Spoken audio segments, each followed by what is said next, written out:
The Hainanese were among the last major Chinese dialect groups to migrate south. By the time they arrived, earlier communities had already entrenched themselves in trade and labor networks. So, many Hainanese stepped into domestic work, hospitality, and eventually the food business. Back then, starting a store wasn't about Google ratings or Michelin stars. It was much simpler, more urgent. How do I feed people?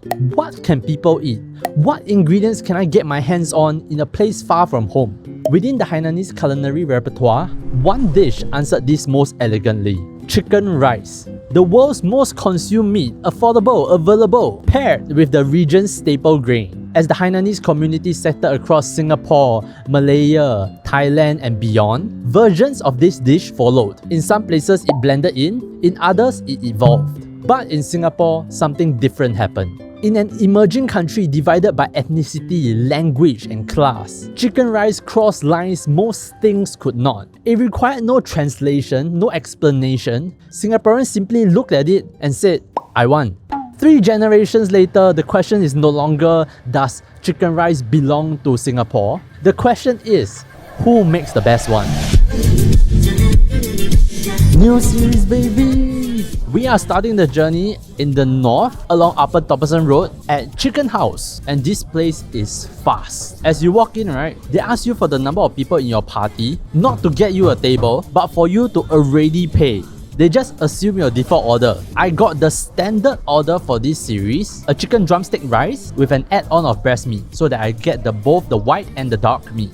Wow, I am very excited and there's so much to talk about chicken rice. We don't want to rush things, but to draw a general outline, it has always been asked what is the most important factor in a chicken rice: chicken, rice, or chili? And contrary to popular belief, I don't think this question is subjective. The heartbeat of chicken rice has to be the rice. This oily savouriness capitalizing on the fragrance of white rice is something really unique to chicken rice. So, that is how we'll begin. First bite of a new series. If you grew up in Singapore, you have probably heard over the years, good chicken rice, just eat the rice enough already. But we also have to judge the other stuff. Let's try a bit of breast meat. And also the dark meat or drumstick.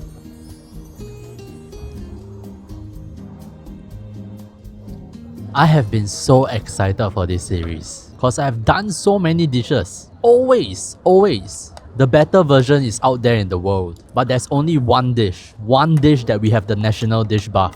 One dish that so many places do so well. This is one of those places. I love that we started with here.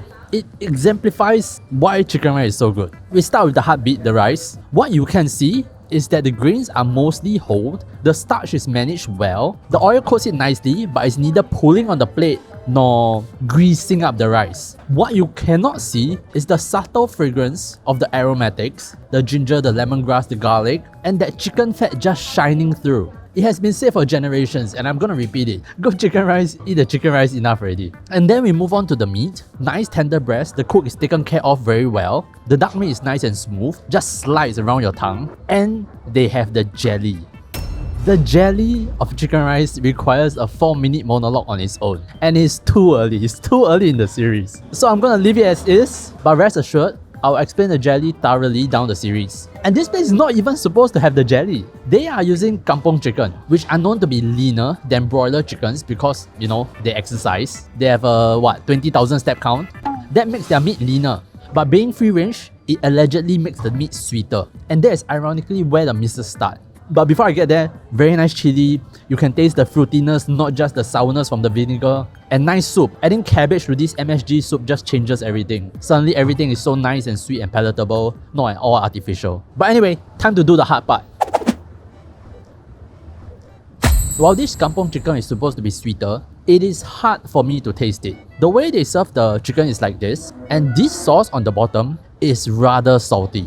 This level of salt, I cannot really taste the pure flavor of the chicken. And this is a line. Obviously, you want to salt the chicken to bring the flavor up, but serving it like this, at this intensity, is as good as drenching the chicken with sauce. That combined with the rice, which is also seasoned pretty heavily. So the salt level toggling between these two is quite high. There is the chili and the soup to bail you out, but I would have liked it to be a little less salty. Let me taste more of the chicken, since they are already using kampong chicken. Other than that, a little small miss. I think the chili is a little too spicy. This is a controversial take because spiciness is very subjective.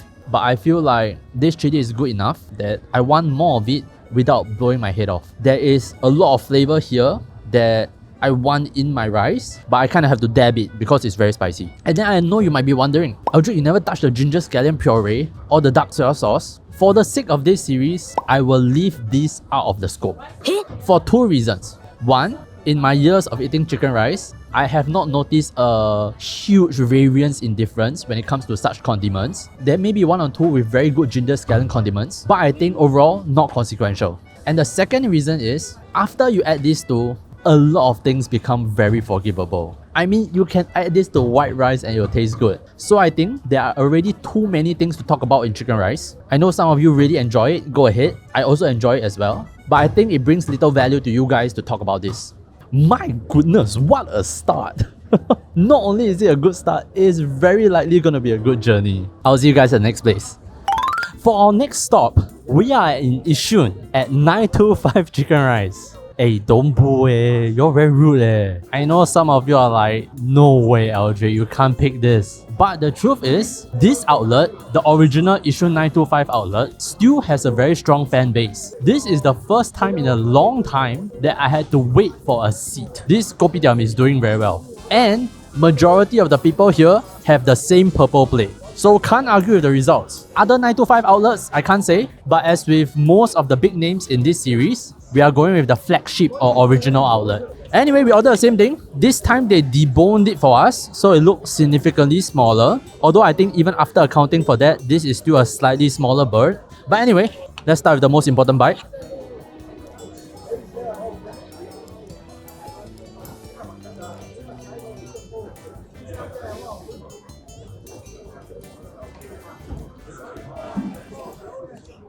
This is a good chicken rice. It is. But if all of the chicken rice in the series are going to be good chicken rice, then being good chicken rice is not good enough.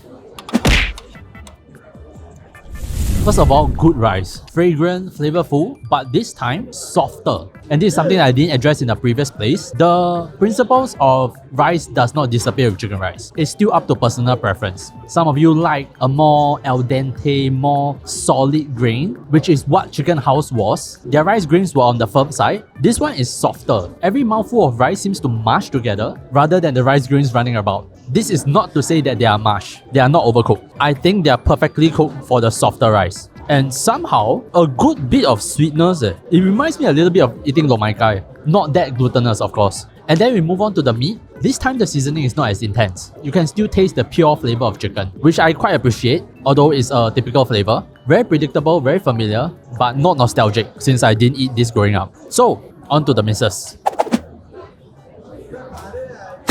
This is too nitpicky too early, and yet it has to be done because of the average standard of this series. The chicken is slightly overcooked. It is not tough, it's not dry, but as you chew more, it's just a tad stubborn towards the end. The breast ends up a little bit stringy. It can point to a variety of factors. Maybe the cooking temperature was a bit too high, maybe a bit too long, maybe it wasn't rested long enough, which would be my guess. Because between the lack of resting and the way the drumstick was butchered, there is no more jelly.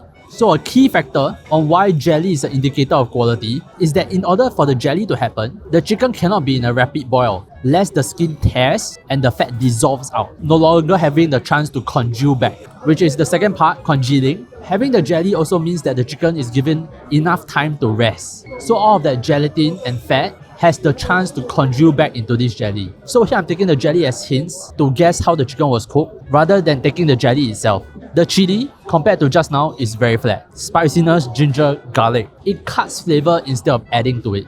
It's like eating Korean barbecue and then you bite the raw garlic. It nukes out all of the other flavors. It feels like that to me. The achar that they serve, I like that they serve achar. I think the achar goes very well with chicken rice. Basically pickles with something very fatty. But this pickles is as basic as it can possibly be. This must be some 4-ingredient achar. The soup is basic as well. It tastes like an under-seasoned collagen vegetable soup. Intentionally under-seasoned at that, cause I think it's palate cleansing. It tastes sweet, but there's this almost like thickness to it.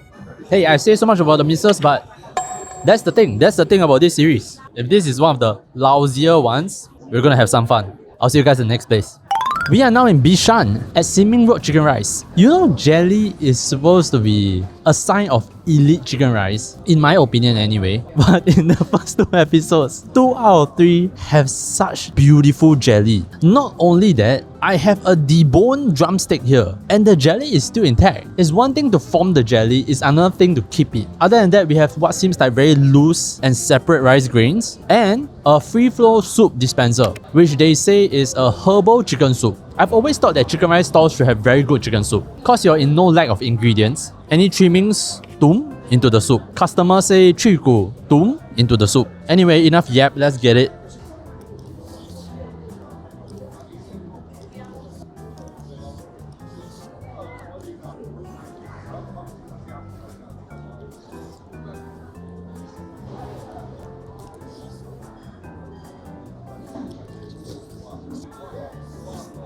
I've said this few times this video, but since it's the first episode, just let me say a few more times. It's so nice when all I have to do is nitpick, because all of the chicken rice are so good. I'm still undecided on my ideal texture of rice, but this is convincing me. This is not as hard as chicken house, but the grains are very distinct. It is soft, but with a nice bounciness of pushback. I think of the 3 places today, this texture is the one that I like the most. Oh! I just realized I finished the rice without trying the chili. What is this, amateur hour? Oh, the chili is nice. There's a secret ingredient. There's something umami inside, but I can't put my finger on it. Fish sauce. I think fish sauce.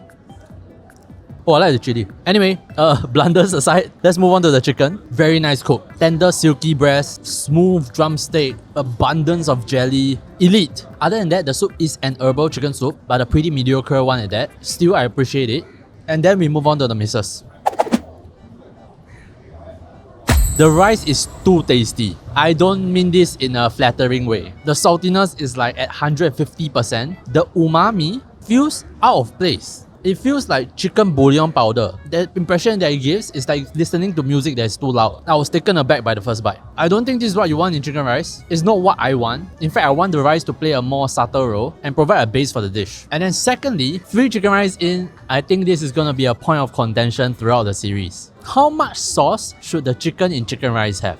Because again, I find the sauce too salty and too much. There's a line somewhere, because I imagine with white chicken, you want the original chicken flavor supported by all of the aromatics, but the chicken flavor should be the loudest. At the same time, if you don't provide it with the appropriate amount of saltiness and perhaps accent flavor, it gets boring and flat. You definitely need the sauce, but how much? Here I think it's way too much. Between the two, this is saltier than the first chicken rice that we had today. You commonly hear the older generation say that, oh, that place put a lot of MSG, eat already very thirsty. That may be true, but the more obvious culprit to me is salt. It is more likely that you're thirsty after eating something very salty. Again, wow, Mrs. talk for how long? Alright, let's wrap it up here. It's our first cafe o'clock of the series.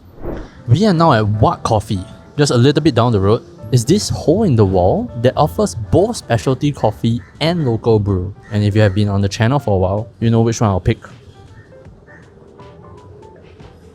Anyway, recap.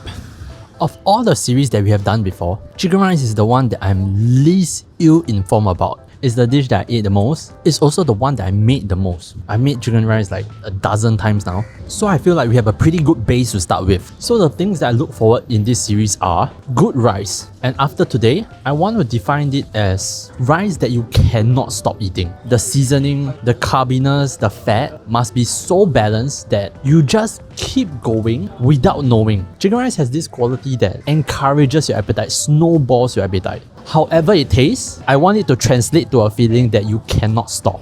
Another thing that I'm looking forward to is the quality of chicken. Today we saw 1 kampong chicken and 2 broilers, but I want to see what other kinds of chickens are out there beyond Singapore, Malaysia, Thailand, Wenchang. Hopefully we get to learn more about that. As for the sides, chili soup achar, I'm looking forward to variation, improvisation, interesting ways to do things. I'm pumped. We'll be eating a lot of chicken rice this series, but if they are all of the standard we had today, no problem. 1 plate I'll walk for the chicken rice, 2 plates I'll take a bus for the chicken rice, and 3 plates I'll go anywhere in Singapore for the chicken rice. And the chicken rice today get 3 322. I want to say something slightly serious for a bit. As I mentioned in the community post, there are going to be a lot of high ratings this series, hopefully understandably so, and I'm calling in the first episode, I'm going to have a lot of comments flaming me for overrating places. But in a rare Eldrick moment, I'm going to say that you are wrong. Singaporeans are likely to have chicken rice blindness. It's like asking you if this guy is handsome or if this girl is pretty, but you grew up with Angela Baby as your mom and Jackson Wang as your brother. Any person that I put in front of you, you will say, okay lor, like that lor. We have forgotten how good chicken rice is. If you want to put it to the test, take anybody who hasn't had chicken rice before to Ananas, to 7-Eleven for microwave chicken rice, and watch their eyes just light up. And those are the worst imaginable chicken rice. We have forgotten the level of finesse needed to nail the texture of the chicken, or the skill required to make the rice so addictive. So for just one time in the series, manage your expectations. One last thing, please let me know any overseas spots that you'd like me to try. For the ones in Singapore, we are pretty much set. The lineup is stellar. If you're thinking of that chicken rice, it's probably gonna be in. But yeah, that's all I have for you guys this time. I'll see you in the next video.